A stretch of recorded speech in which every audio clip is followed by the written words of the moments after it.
Hello નમસ્કાર મિત્રો, તમારું સ્વાગત છે ફરી અમારા નવા વિડીયો સાથે। તો મિત્રો, આજે આપણે જે ગુજરાત રાજ્યમાં વસવાટ કરતા લોકો માટે આ વિડીયો ખૂબ જ અગત્યનો છે। તમે ધ્યાનપૂર્વક જોજો। આ વિડીયોની અંદર આપણે જાણવાના છે કે આપણે જે કાસ્ટ સર્ટિફિકેટ, જે જાતિનો દાખલો છે, તે આપણે ઘણી ફરે તો ઓફલાઈન આપણે વકીલો પાસે ધક્કા ખાવાની જરૂર પડતી હતી, હવે એ જરૂર નહીં પડે। તમે કઈ રીતે તમે ઓનલાઈન એનો એપ્લાય કરી શકો છો ને, તે હું આ વિડીયોની અંદર જણાવવાનો છું। તો સૌથી પહેલાં આપણે ગૂગલ અથવા ક્રોમને ઓપન કરી લેવાનું રહેશે। અહીંયા લખવાનું રહેશે ડિજિટલ ગુજરાત લખી અને અહીંયા એના ઉપર ક્લિક કરવાનું રહેશે।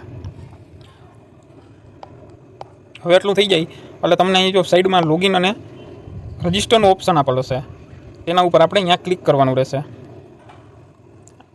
આવી રીતના કરશો એટલે અહીંયા નીચે લોગિન અને રજિસ્ટરનો ઓપ્શન છે, તો આપણે સિટીઝન લોગિન ઉપર ક્લિક કરવાનું રહેશે।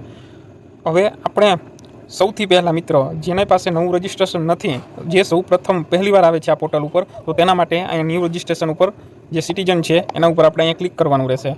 હવે આ થઈ ગયા બાદ તમારે નીચે તમારે મોબાઈલ નંબર અને મેલ એડ્રેસ એ ફરજિયાત દાખલ કરવાના રહેશે। અને મહત્ત્વનો છે આ પાસપોર્ટ, જે ખાસ કરીને આ પાસપોર્ટ નાખવાનું રહેશે, તે હું નીચે તમને જણાવી દઉં કે એક્ઝામ્પલ તરીકે કઈ રીતે તમે એ પાસપોર્ટ નાખી શકો છો। હવે ત્યારબાદ કેપ્ચર કોડ નાખી અને સેવ કરી દેવાનું રહેશે। ત્યારબાદ એક ઓટીપી આવશે, ઓટીપી દાખલ કરી અને સબમિટ કરી દેજો, એટલે તમારું રજિસ્ટ્રેશન છે એ સક્સેસફુલ થઈ જશે, બરાબર। ત્યારબાદ તમે રજિસ્ટ્રેશન કરી લેશો ને, ત્યારબાદ તમારે લોગિન ઉપર ક્લિક કરવાનું રહેશે। લોગિન કરી અને અહીં સિલેક્ટ કરવાનું છે, મોબાઈલ નંબર છે, ઈમેલ આઈડી છે, તમે જેના પણ માધ્યમથી લોગિન કરવા માગો છો તે સિલેક્ટ કરવાનું રહેશે। આપણે મોબાઈલ નંબર ઉપરથી ઇઝીલી થઈ જાય છે, એના માટે આપણે સિલેક્ટ કરવાનું રહેશે। તો મેં મારો અહીંયા મોબાઈલ નંબર અને પાસપોર્ટ છે એ નાખી લીધો છે। હવે ત્યારબાદ આપણે કેપ્ચર કોડ નાખવાનો રહેશે। કેપ્ચર કોડ નખાઈ જાય ત્યારબાદ આપણે અહીંયા લોગિન ઉપર ક્લિક કરશું એટલે એક ઓટીપી આવશે। ત્યારબાદ જો આવી રીતના એક ઓટીપી આવશે, એ તમારા મોબાઈલ નંબર ઉપર આવશે। મોબાઈલ નંબર ઉપર ઓટીપી દાખલ કરી દો। દાખલ કરીને ત્યારબાદ અહીંયા આપણે કન્ફર્મ ઉપર ક્લિક કરવાનું રહેશે। હવે જેવું પણ આ કન્ફર્મ ઉપર ક્લિક થઈ જાય ત્યારબાદ તમારી સામે ડેશબોર્ડ ખુલી જશે। હવે તમારે સૌપ્રથમ તમારી પ્રોફાઇલને મેનેજ કરવાની રહેશે। અહીંયા આપણે ક્લિક કરી અને ત્યારબાદ અહીંયા માય પ્રોફાઇલ છે તેના ઉપર આપણે ક્લિક કરવાનું રહેશે। આ થઈ ગયા બાદ હવે મિત્રો ખાસ ધ્યાનથી જોજો, અહીંયા એક તમારો ફોટો અપલોડ કરવાનો રહેશે, એ પણ જેપીજી ફોર્મેટમાં 1 MB કરતાં ઓછો। હવે અહીંયા જોવાનું છે આપણે પૂર્વગ, બરાબર। શ્રી છે, ડૉક્ટર છે, શ્રીમાન છે, શ્રીમતી, કુમારી। હવે શ્રી છે એ છોકરા માટે ઉપયોગ થઈ છે, કુમારી છે છોકરી માટે ઉપયોગ થઈ છે, બરાબર। એવી રીતના તમે તમારે જે રીતે પણ, મારા કેસમાં શ્રી છે એટલે હું શ્રી કરું છું, પછી પ્રથમ નામ, મધ્યમ નામ અને છેલ્લું નામ। આ મિત્રો ખાસ ધ્યાનથી પૂર્વક જોજો, કારણ કે તમારે જે પણ એલસીમાં, લિવિંગ સર્ટિફિકેટમાં જે પણ નામ હોય તે સેમ ટુ સેમ અહીંયા નાખવાનું રહેશે। પ્રથમ નામ, મધ્યમ નામ, છેલ્લું નામ, અને પછી આ ઓટોમેટિકલી ઇંગ્લિશમાં તમારે ટાઈપ કરવાનું રહેશે, પહેલે ગુજરાતીમાં અને પછી ઇંગ્લિશમાં ટાઈપ કરવાનું રહેશે। પછી ફાધર અથવા હસબેન્ડ, જો તમે ફાધરનું નામ નાખવા માગો છો તો ફાધરનું નામ પણ નાખી શકો છો અથવા હસબેન્ડનું નામ પણ નાખી શકો છો। પછી મેલ છો, ફિમેલ છો, બરાબર, એ તમારી રીતે સિલેક્ટ કરવાનું। પછી ડીઓબી, જન્મ તારીખ, એ પણ દાખલ કરવાની રહેશે। મોબાઈલ નંબર, આ સૌથી ઇઝી જ છે। પછી અહીંયા આપણે એડ્રેસ નાખવાનું રહેશે, જે તમે તમારા લિવિંગ સર્ટિ ઉપર જે પણ એડ્રેસ હોય તે અહીંયા દાખલ કરી દેવાનું રહેશે। તેવી જ રીતે જો તમે બે એક જ એડ્રેસ ઉપર રહેતા હો, તમારું કરંટ એડ્રેસ અને પરમેનન્ટ એડ્રેસ બે સેમ હોય, તો અહીંયા આપણે ક્લિક કરવાનું છે। એ ક્લિક કર્યા બાદ તમારે અહીંયા નીચે વયા જાવ એટલે તમારે અપડેટ પ્રોફાઇલ ઉપર ક્લિક કરશો એટલે તમારી પ્રોફાઇલ છે એ અપડેટ થઈ ગઈ છે, બરાબર। આટલું થયા બાદ હવે આપણે જોવાના છે કે આપણું જે જન્મનો કાસ્ટ સર્ટિફિકેટ છે એ આપણે કઈ રીતે તેને ઓનલાઈન ઘર બેઠા અપ્લાય કરી શકીએ છીએ। તો તેના માટે ફરી એમાં આવી જવાનું છે, 3 લાઈન ઉપર ક્લિક કરીને અહીં સર્વિસ ઉપર ક્લિક કરવાનું છે। ત્યારે આપણે અહીં જોવાનું છે સિટીઝન સર્વિસ, પહેલી જ સર્વિસ છે એના ઉપર ક્લિક કરવાનું છે। હવે ઘણા બધાના મિત્રો આમાં સવાલ થતો હશે કે કાસ્ટ સર્ટિફિકેટ છે, બરાબર, એસટી છે, એસીબીસી છે, પણ એસીબીસીના તો ઘણા બધા વિકલ્પ આપેલ છે। જો અહીંયા પહેલું જ છે caste certificate SEBC, direct development caste welfare છે, બરાબર। તો એ તમને લાગુ ક્યારે પડે કે એ તમે કોઈ શહેરી વિસ્તારમાં વસવાટ કરો છો ને, તો તેના માટે એ લાગુ પડે છે। પછી નીચે તમે જોવો, બરાબર, ખાલી એક એસીબીસીનો ઓપ્શન છે, એસીબીસી સર્ટિફિકેટ, એ તમારે કોઈ પણ ગ્રામ્ય ક્ષેત્રએ તમારે અથવા શહેરી ક્ષેત્રએ કોઈ પણ મામલતદારમાં અરજી કરવી હોય ને, તો તેના માટે ઉપયોગી છે। અને એક આવશે આપણે નીચે એસીબીસી સર્ટિફિકેટ પંચાયત રૂરલ। હવે આ પોઈન્ટ છે ને, એમાં આપણે જોવાનું છે કે પંચાયત એટલે કે તમારી જે પણ તાલુકાની પંચાયત હોય, તાલુકા પંચાયત, તેના માટે છે, આ તેના ઉપયોગ માટે છે। તમે સામાન્ય રીતે કોઈ પણ એકમાં સિલેક્ટ કરી શકો છો। અહીંયા આપણે ગુજરાતી અથવા ઇંગ્લિશ, તમે ગમે પણ લેંગ્વેજ સિલેક્ટ કરી અને તમારું સર્ટિફિકેટ કાઢી શકો છો। ત્યારબાદ આપણે જોવાના છે ડોક્યુમેન્ટ પ્રૂફમાં શું જોશે, રેસિડન્ટમાં રેશન કાર્ડ, આ બધી જેટલા ડોક્યુમેન્ટ છે તેમાંથી કોઈ પણ એક ડોક્યુમેન્ટ તમારું ચાલશે। પછી આઈડેન્ટિટી પ્રૂફમાં સામાન્ય રીતે આધાર કાર્ડ આપણા ઘર બધે પાસે હોય જ છે, બરાબર। કાસ્ટ પ્રૂફમાં જોશે આપણું લિવિંગ સર્ટિફિકેટ એલસી, બરાબર। પછી અહીંયા પ્રૂફ નીડ છે, એમાં આપણે કોઈ પણ ગુજરાતના, તમે બહારના રાજ્યમાં વસવાટ કરો છો અને ગુજરાતમાં આવ્યા તો તેના માટેનું છે, બરાબર। હવે ત્યારબાદ આપણે અહીંયા જોવાના છે continue two service. Continue service કરશો એટલે તમારું એક અહીંયા રિક્વેસ્ટ આઈડી નંબર જનરેટ થશે અને એપ્લિકેશન નંબર જનરેટ થશે. અહીંયા આપણે કન્ટિન્યુ પર ક્લિક કરવાનું રહેશે.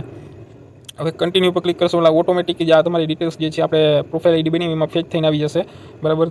ત્યારબાદ આપણે અહીંયા નેક્સ્ટ ઉપર ક્લિક કરવાનું રહેશે અને જો ના આવતી હોય તો તમારી રીતે નાખી દેવાની રહેશે. હવે અહીંયા આપણે જોવાનું છે ફાધરનું ફૂલ નેમ, પછી એનો તમારી સાથે શું સંબંધ છે, એના દીકરા છો પુત્ર છો, બરાબર. તેના પછી મધરનું નામ નાખવાનું છે, એની કાસ્ટ નાખવાની છે, પછી ફાધરની કાસ્ટ નાખવાની છે અને સર્ટિફિકેટ તમારે આ જો પર્પઝ છે, બરાબર. પર્પઝ મીન્સ કે તમારે આ સર્ટિફિકેટ કયા હેતુ માટે જોઈએ છે, તમે શું તમારે કરવું જરૂર પડી છે, બરાબર, કે તમારે એ સર્ટિફિકેટ કરવું પડે છે તેના માટેનો પર્પઝ છે. તમે ઇફ એની ગમે એ લખી શકો છો. પછી એપ્લિકન્ટ નેટિવ ડિટેલ્સની આવશે, આપણે એડ્રેસ નાખવાનું છે, તમે જે ડિસ્ટ્રિક્ટમાંથી આવો ડિસ્ટ્રિક્ટ, તાલુકો, પછી તમે જે વિલેજમાંથી આવો છો તે, અને તમારું અહીંયા આધાર કાર્ડ એલસીમાં જે પણ પૂરું એડ્રેસ હોય તે તમે નાખી શકો છો.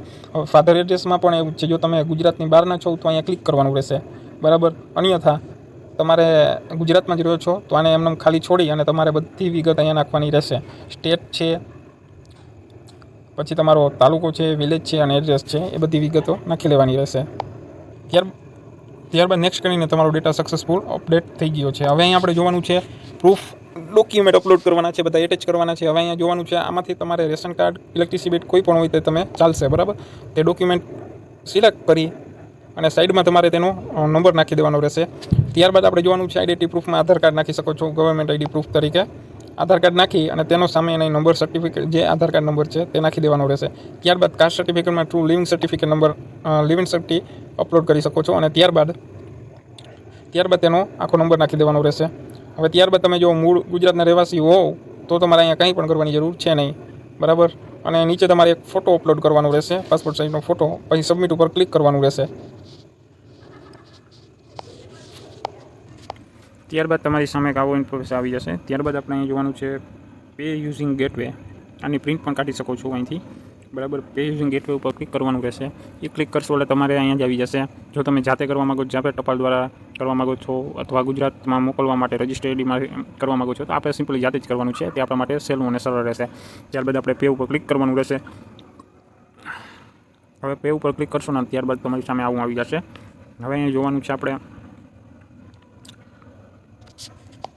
યુપીઆઈનો ઓપ્શન આપેલ છે, તો સાદું સરળ છે, આપણે યુપીઆઈથી કરવાનું છે. અહીં યુપીઆઈ આઈડી પણ તમે કરી શકો છો અથવા યુપીઆઈ ક્યુઆર કોડ પણ જે તમે પેમેન્ટ કરી શકો છો.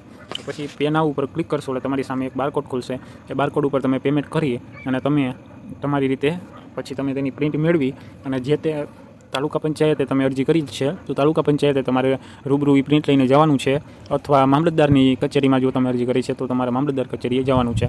તો હવે આ વિડીયો તમને કેવો લાગ્યો? આવા જ વિડીયો જોવા માટે મારી ચેનલને સબસ્ક્રાઈબ કરો અને આના પછીના નેક્સ્ટ વિડીયોમાં હું તમને જણાવીશ કે તમારે ડિજિટલ ગુજરાત ઉપર તમે કયા લાભો મેળવી શકો છો, બરાબર. તમે કયા ઘર બેઠા તમે ફોર્મ પોતાની જાતે ભરી શકો છો, એના માટે હું તમને આગલા વિડીયોમાં અવશ્ય જણાવીશ. ત્યાં સુધી મારી ચેનલને સબસ્ક્રાઈબ કરો અને લાઇક કરો અને શેર વધુમાં વધુ કરો, જેથી આ લોકો માટે ખૂબ જ મહત્ત્વનો વિડીયો બને છે. કારણ કે તેને ખબર પડે કે આપણે પોતાની જાતે જ મોબાઈલમાંથી ઓનલાઈન કેટલા કામો કરી શકીએ છીએ. ક્યારેય પણ આપણે ખોટા જગ્યાએ ધક્કા કે રૂપિયા દેવાની જરૂર નથી. આ માત્ર ને માત્ર 20 રૂપિયામાં જ તમારું કામ પતી જશે.